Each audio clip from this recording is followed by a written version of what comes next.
Oh, there's that upholstery attachment. It said $100. Okay, it's Okay. on sale.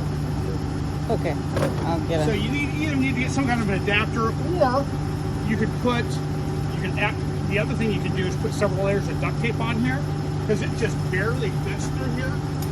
Okay. See? Yeah, we can figure that out for sure. So if you just put some duct tape on there, you're already good. Okay. But that's brand new, so if you want it for $100, Yes. you can Yes. have it. Okay. When you do upholstery, okay, turn your pressure down to between 2 and 250. Okay, 200 is really good, especially if it's a cotton or something like that. If it's microfiber, it's not quite so big of a deal. But anything more than about 250 really isn't good for the upholstery tools. They're not really designed for high pressure. Okay. With this, I clean between 3 and 400 psi. Okay, 300 to 400 psi, depending on how dirty the carpet is or stuff like that. You can go up to about 5, you said? I wouldn't. Or 8, or what, is it Oh, no, 1,000 no, the no. max? You can go way up past that, okay? Okay. If you put a penny in here, right inside of here, you can get this thing to go up to about 1,000, Okay. okay? Otherwise, it'll go up to about 8. And that's for the tile and grout, Okay. not for that lawn. Okay. Okay. You're cleaning carpets at 500 and 600 psi, you're gonna soak those damn things, okay? Don't do that. Okay. The only time I ever put this up to 5 is I have this kind of a weird way that we found through another company that we were contracting out to for a while to do enzyme treatments.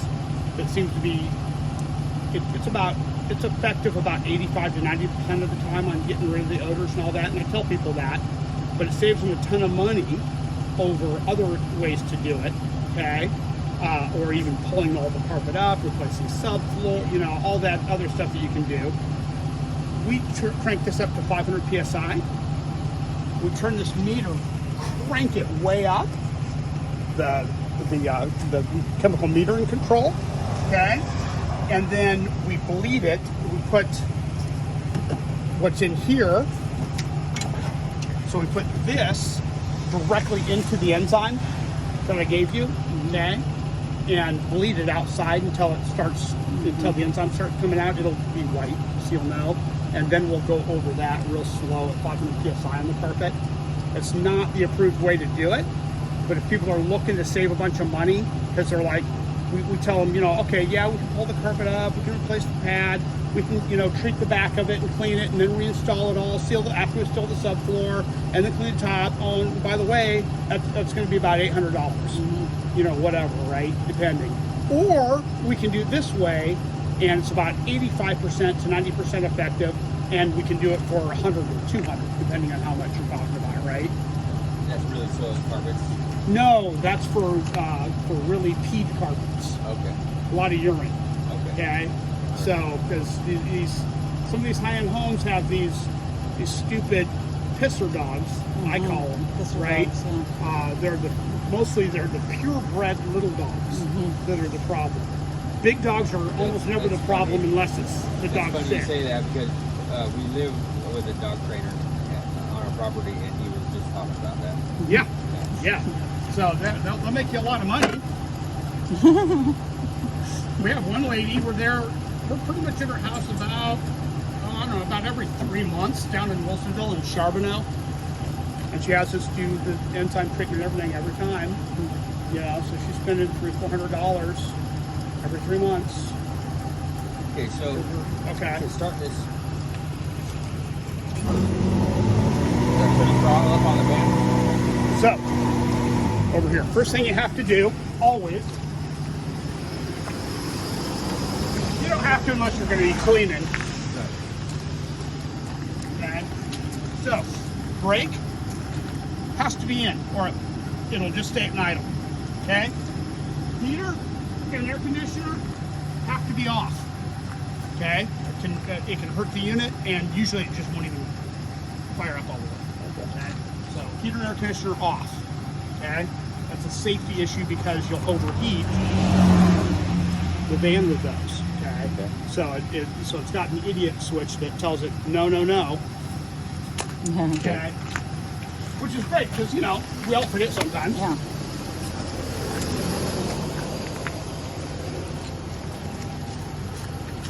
So, water hose, right? Yep. You saw 50 more feet just in 50 case. more feet, okay. Okay. We don't use that extra 50 feet that often, but like today, one of my guys had to. Okay. That goes right here. That's for your water. Okay. This is a solution line. Doesn't matter which one you use. Just pick one, any one. Okay. And so this is the solution line. Okay. You got 200 feet of this. That's going to be good for almost every job.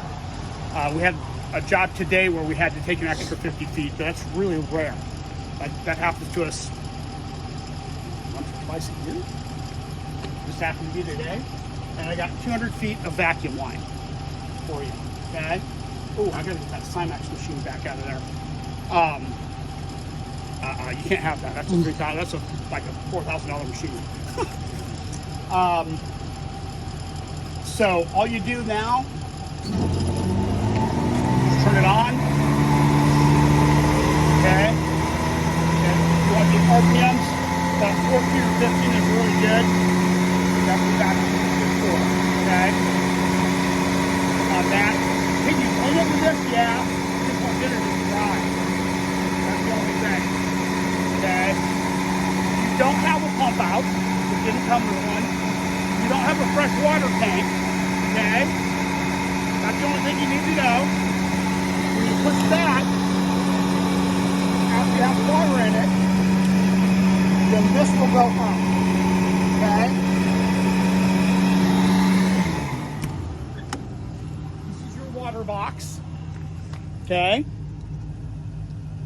So when you plug the water in, it goes into here, preheats the water, then it goes through the heating coils, okay, and heats it up to about 220 degrees, okay, and sends it on over to you. Okay. Here, let's do this.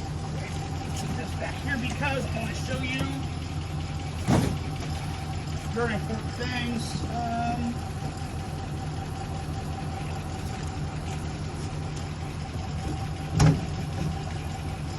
I'm giving you this. Okay. This is if you have. So after 100 feet, there's a brass connection.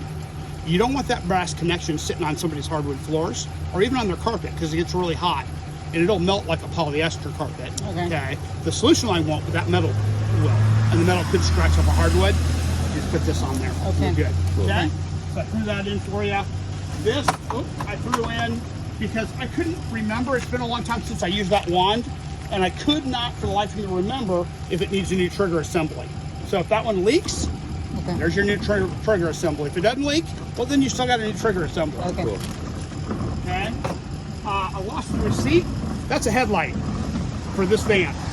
I don't have another one. Okay. So, for it. So I just went ahead and threw that in. Okay. I'm gonna get on the other side. I want you to stick your head and your flashlight in there. I knew I needed to bring my flashlight. I didn't though.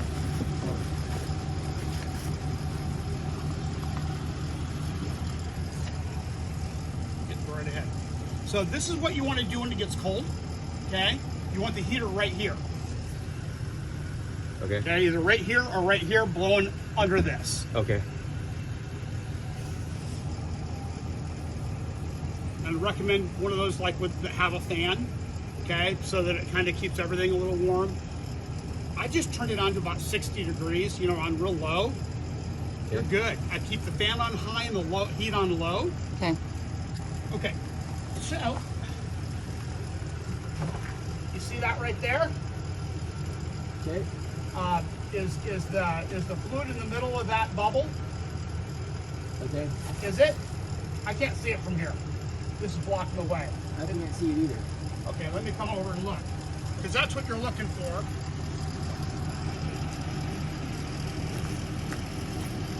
Here, let me see it.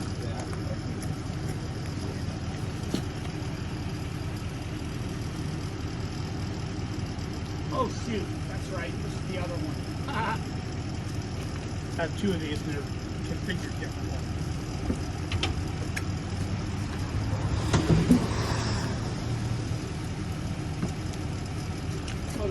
It's right here. Okay. Okay, get over here next to me. Okay, you see that window right there? Go ahead and look down, way down there. See that window? See that red line where the fluid's right there at the middle of the red line? That's where you want it. Okay. What does it take if it's not? It takes cap pump oil. Okay. And where do you put that in at? That red cap right on top. Okay. Okay. Good enough. Okay. It's a CDS, so it doesn't have separate engine oil. Okay. But it does have that you've got to take care of. And that's really it. This is the dump tank. Okay. What hose do you hook up to that? The same hose? You hook one of these up to it or whatever. Okay. So this is a dump basket. You want to check that daily. Okay.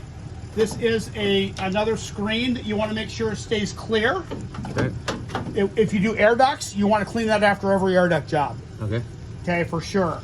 But these two things will affect your flow, your vacuum, your suction flow. Okay. Okay. So you need to keep those clean. To dump it, you just hook a hose up right to here. Okay. And boom. Okay. So it's flow, not flow. Yep. Okay. Don't let it go in the street. $15,000 fine. Okay. No street dumping. No street dumping. Check I don't know what the regs are in Kaiser. Okay. Here I can dump it on the grass, not a problem. Okay. Everywhere you could put it into a clean out though. Okay. There's nowhere where you can't do that, or you can put it into even a toilet if you had to. Okay. That's approved everywhere. But whether it's approved for you to put it on the grass or not, you're going to have to figure that out. Okay. I don't know what it is for Kaiser. Every city can be different. Every county and city can be different. That's pretty much it. So when it started up, what do you normally run your brush out for a standard job? I usually do 3 to 350. And just to make sure. What's the process of Now the starting it? trainer that you're going to do, he likes 400, and there's nothing wrong with that. Okay. Okay. That's So yeah.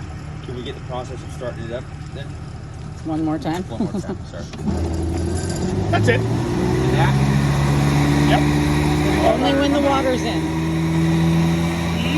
What are these switches again? Okay. So this, what you're going to do, once you got to have water in there. That's to prime, okay? So there's no water where it can do it right now, okay? So that's to prime. And Water line? no, This this is your pressure. Okay, yeah. That's your pressure. That's your water, fresh water. This is your solution. Solutions, okay. Okay, this is your blower port that you're gonna put the WD-40 in every day after you're done. Okay, perfect. Okay, when you do that, you're gonna unplug the water. You're gonna turn this off. Okay. Then you're gonna lube it after you've dumped. Okay, Okay, so this is the last thing you do. Okay. perfect. Okay, All right. and you're gonna do that every day. Every day. Every day that you use it. Okay. Yeah. Okay. Sounds good. Yes, that's about it. So this is the prime. To get it to prime quicker, you put your hand over this and it'll help it prime quicker. Okay. And then you turn it on. Now that's off. That's probably about where you want it right there. Okay. See how it's right about there is probably about 3 gallons, about 3 gallons an hour right in there. Okay. 2 to 3 gallons an hour. So if you have that up too high, you're going to suck through this in like minutes Okay. instead of hours. And what was this right here? Oh, Don't oh, even just oh, leave it alone. Leave it alone. Leave the yellow one alone. There. Yep, you don't need it. Both of them? No, that one. This is a water outlet if you want to fill things. Oh. Okay. Oh. Okay. So you just and water will come out. There you Okay. go. Oh, cool.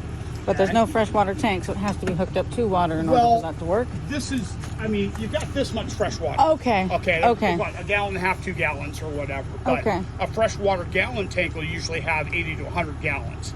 So the places that usually use those are ones that just do apartments all the time, and that's all they're doing.